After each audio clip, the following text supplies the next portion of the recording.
Coaches, welcome back to Coach Ross Football. This channel here is dedicated to the spread offense, talking about the air raid offense, the run and shoot. We talk about passing concepts, running schemes. We talk about practice plans and drills. So if that is something you're interested in, make sure you subscribe to the channel. This channel here again is growing, and I appreciate all the viewers that have been tuning in and watching the videos. And also, if you know of coaches that need the help or need to see some of these videos, I'm here to help you out. So make sure you share these videos to other coaches who may find this stuff useful. So in this video, we're going to talk about a quick little tutorial everyday drill that I feel like almost every single coach needs in their offense. This is not just a drill that you can use in the air raid offense, obviously, but it's not just primarily focused in the air raid offense. You can implement this drill into every single offense, even if you're talking about the veer or we're talking about the wing tee or whatever it is. If you have some sort of passing game, this drill can help with your receivers, with your quarterback, understand space and how to utilize it. So like I talked about in the intro, this is one of these everyday drills that I think you're going to need. I think you're going to have to implement into your offense, into your practice plan especially. This needs to be done every day. This drill is a drill that can be done 5, 10 minutes every single practice. A lot of times I like to use it in the pre-practice portion of every day, just to make sure that the kids are getting warmed up, make sure that they are moving their legs, getting warm, because again, we don't really static stretch. So this is kind of a drill that we like to use to get warmed up, get the quarterback's arms moving, get the receiver's legs moving as well.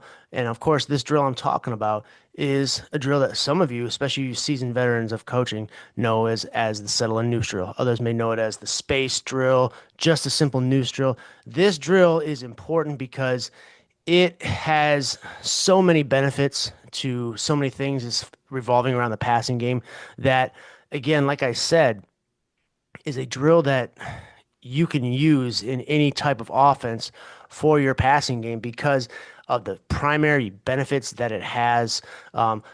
Benefit number one is just getting receivers to understand and utilize space and understand how to find windows, find space.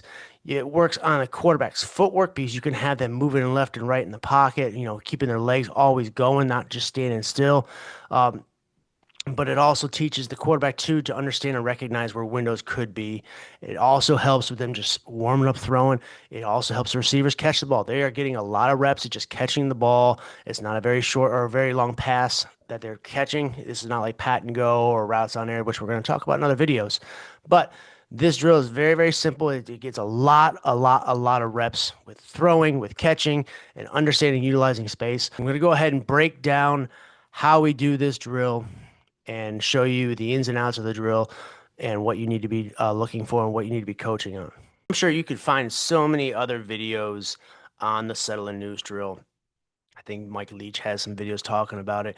There are so many air raid coaches on YouTube that talk about the Settle Noose. And again, like any other concept that I've talked about, there is no right or wrong way on how to do it. I am going to show you some things and coaching tips that I use in my team and how I explain it and how I have my kids understand what they're trying to utilize and what they are trying to understand. Because again, they need to understand the why behind what you are doing and why you are doing it. And they need to be able to tell you why they're doing it. So first off, when you first introduce the drill, it's about explaining.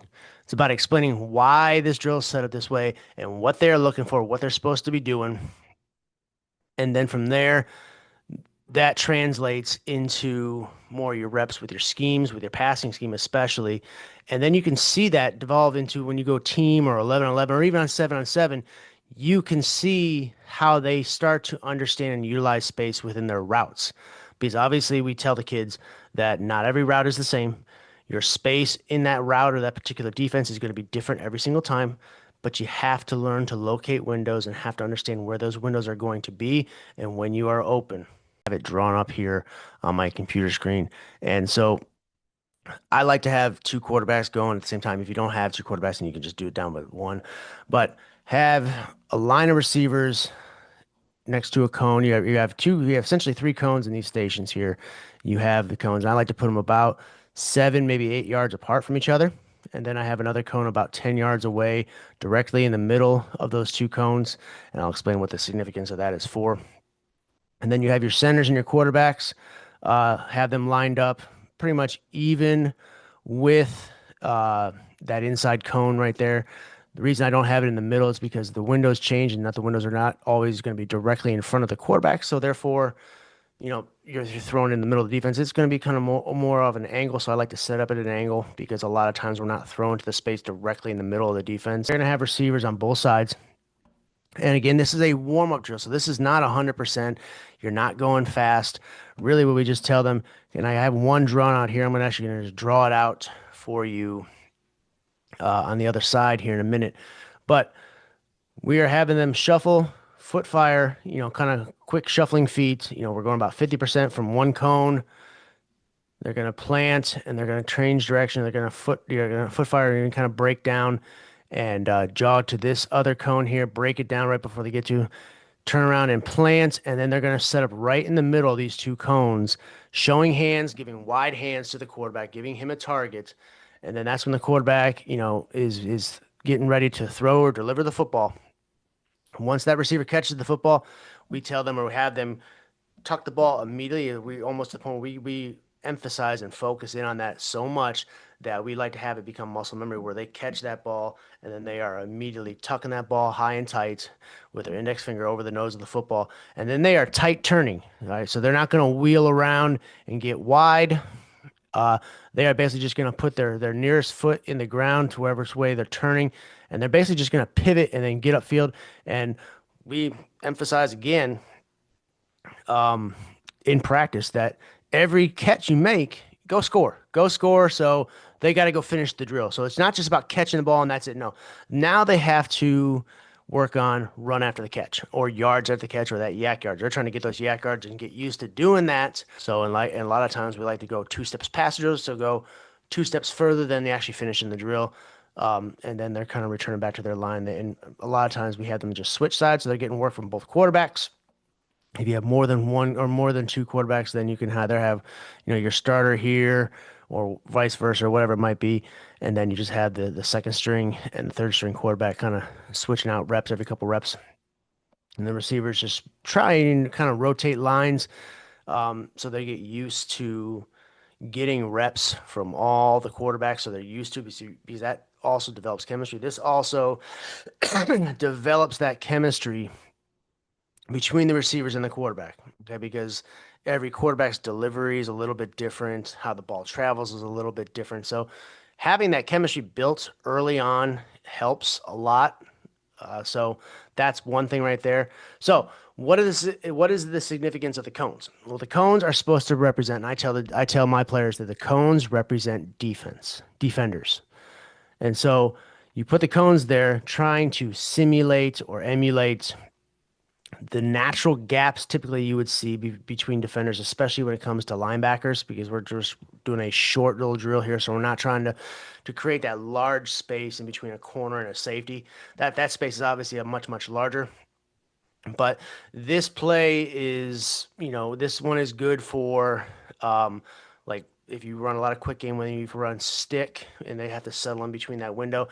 These cones represent that window. And the receivers have to understand where that window is. They shouldn't be when they go back and forth between cones, they should not be settling up right next to one of the defenders. They want to be in equal space between both defenders, trying to get as much distance as they can from either one of the defenders and try and utilize that window for what it is.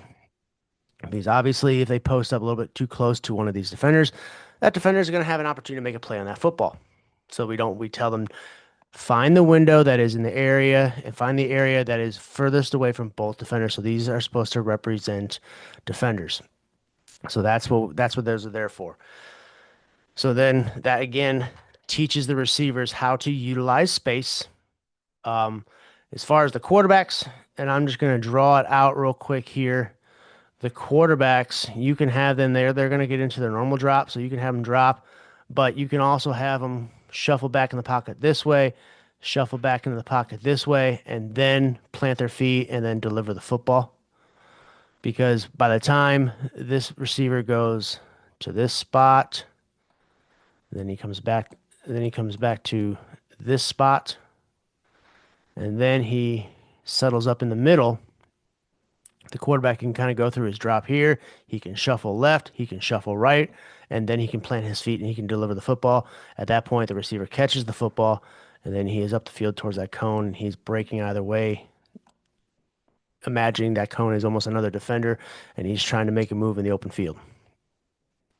And again, this drill is absolutely amazing for just getting warmed up. This is a drill that you would want to start every day at the beginning of practice, or even, I mean, try and include it as a pre-practice so that you're not eating up too much time. So when your kids are getting out there, they know, okay, we are setting up this drill. The receivers and the quarterbacks know we're going to set up this drill right now, and we're going to get 5, maybe even 10 minutes of just settle news.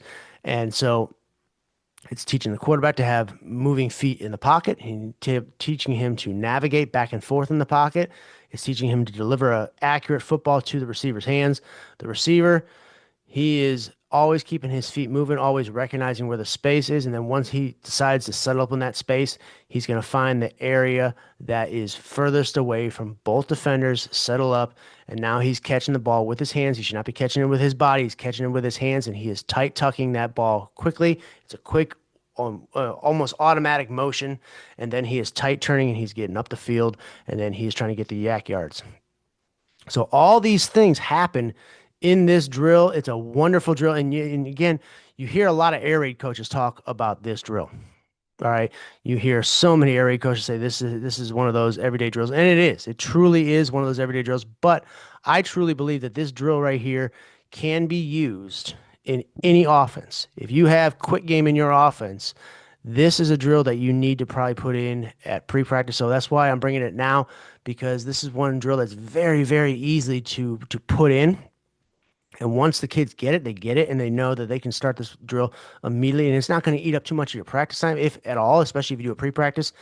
But this is a great drill just to get the kids reps with catching, throwing, and then understanding and utilizing space. So just to reiterate about the Settle Noose Drill, the space drill, the noose drill, there are so many different ways. All right, so to finish off, to recap about the Settle Noose Drill, the noose drill, the space drill, whatever you want to call it.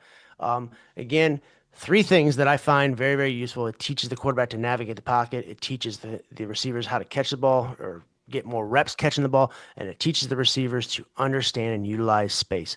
So those 3 things, if you have a passing game, whether even if it's just quick game, these are vital for a successful passing game.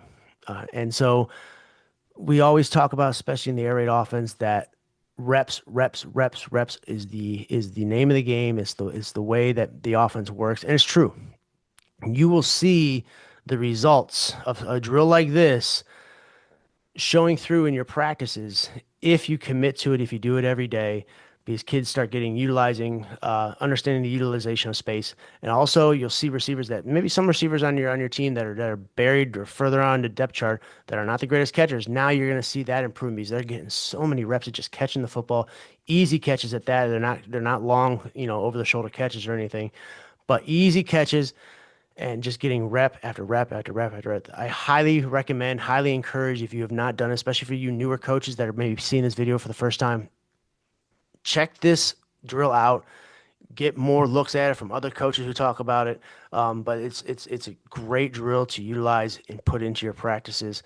And I'm bringing it to you now, especially because most of us coaches are already started summer workouts, and then eventually here at the end of this month, we are full going into the season, into game prep. So if this drill is not into your practice plans yet, I highly recommend you put it in because it's a great drill to have and it's so many benefits to it. So hope you enjoyed the video. Thank you for watching. Also, if you haven't done so already, make sure you subscribe to the channel. Also, if you like this channel, give it a thumbs up, and I will see you in the next video.